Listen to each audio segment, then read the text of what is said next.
อันนี้ก็จะเป็นร้านแบบมาเทอร์ชการ้านของรัสเซียอันนี้ก็เป็นร้านอาหารอะไรไม่รู้ที่น่าจะแพงหน่อยเราไม่เข้าวันนี้ก๊อฟจะกินอะไรคะวันนี้ก็อยากกินที่จะเป็นแบบขนมปังแล้วก็เป็นซุปอ่ะแล้วก็จะมีแบบไส้กรอกแล้วก็อยากกินช็อกโกแลตร้อนอยู่ตรงนู้นแต่วันนี้ก๊อฟแต่งตัวเข้าทีมมากเลยนะแล้วก็หนาวคนเดียวจ้าเพื่อลูกนี่แถวเนี่ยถ้าอยู่ในนี้มันจะอุ่นๆเห็นปะมีที่ไหมไม่มีไม่มีอ่ะเปิดลอง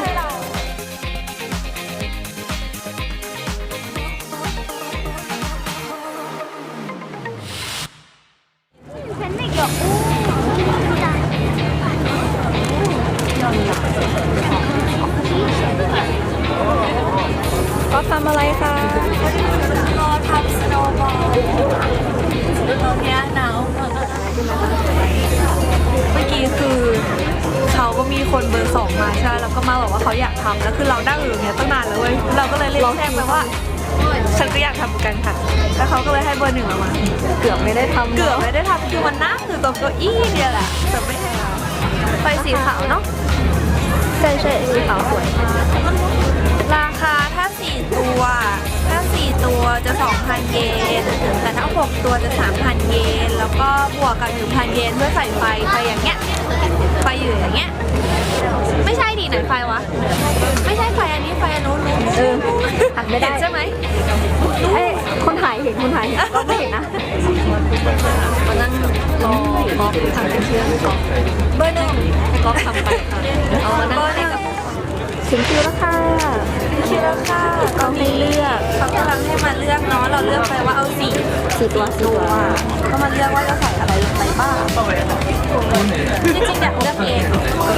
ไม่อยากเราไม่อยากได้ตัวนี้ด้วย นี่ไงไม่มันไม่มีตัวคิวอ๋อแต่เขาทำเป็นเซตให้เปล่าถามก็ดีว่าแกะเลือกได้ไหมもうセットしてる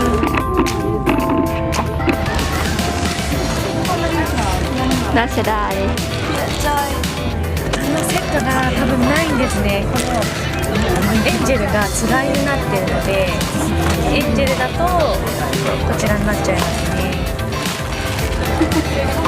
ก็จะร้องไห้ละเขาไม่มี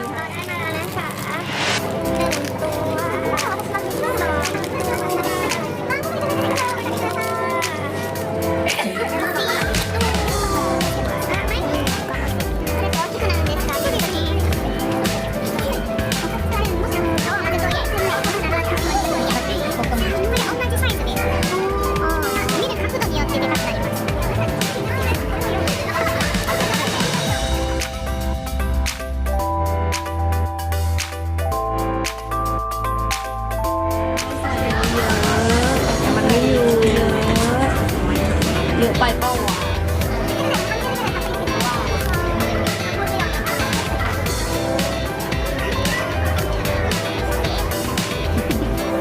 เขาบอกให้เลือกหิมะมันมี3แบบอันนี้หรืออันนี้ดีเราชอบแบบนั้นอ่ะเราชอบเป็นเกล็ดหิมะใช่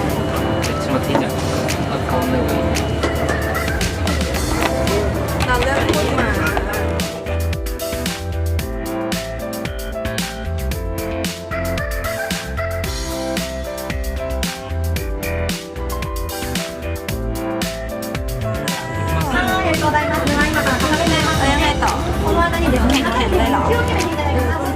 เดี๋ยวเขาจะให้ฉีดน้ำเข้าไปอีก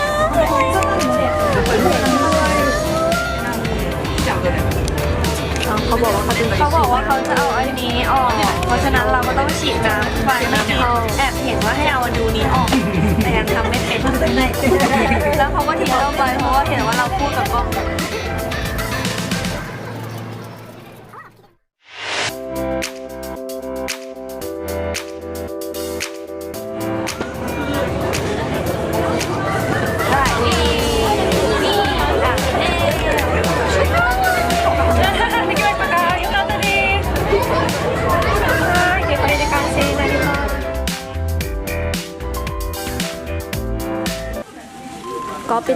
สกุริมากค่ะ ตอนนี้มาดูเตสกุริ อยากทำเอง ขชีย ด้ ให ว ม่ ยเห็นเขาทำแล้ว สวยมากในที่สุดก๊อฟก็ซื้อค่ะ ซื้ออะไรคะ ซื้อแหนบมานี่ซื้อมาจากร้านนี้นี่ไปดู จริงๆมีหลายลาย ซื้อมาจากอันนี้ こちらもね、หลายลายมากก๊อฟเอา あ、そう、 ก็ตอนแรกก็จะเอาอันนี้ แล้วเขาก็เลยเชียร์ให้ซื้อ2 อันเลย แล้วตัวนี้ชอบอันนี้พอดีก็เราก็เลยได้ของถูกมาแบ่งกัน ตอนแรก700 เยนใช่ไหมอยู่ดีก็บอกว่า2 อัน1,000 เยน โอเค คนละแบบเลยจริง ใช่ มันแบบคือตอนแรกตัวนี้จับสีทองอ่ะมันสวย พอตัวนี้จับสีดำขาวอ้าวสวยอีก อ่ะสรุปก็คือฉันจับอะไรก็สวยไปหมดอะไรอย่างเงี้ย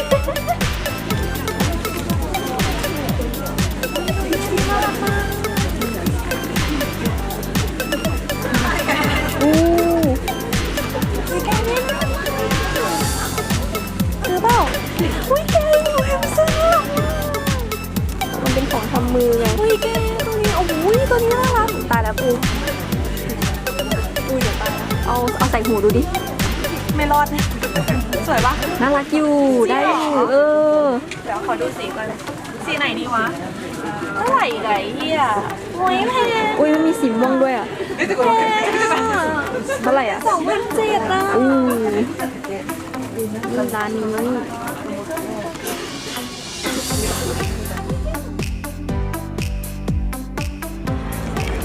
โอ้โห มาตั้งแต่ฟ้ายังไม่มืด ตอนนี้ก็มืดแล้วแต่ที่จริงก็ไม่ได้มืดอะไรขนาดนั้นก็ประมาณ6 โมงเนาะทุ่มหนึ่ง ได้กับทุกเอง แล้วคือทุกคนเดินเข้าแล้วเราเดินออกตอนนี้เราก็กำลังจะออกกันแล้วเ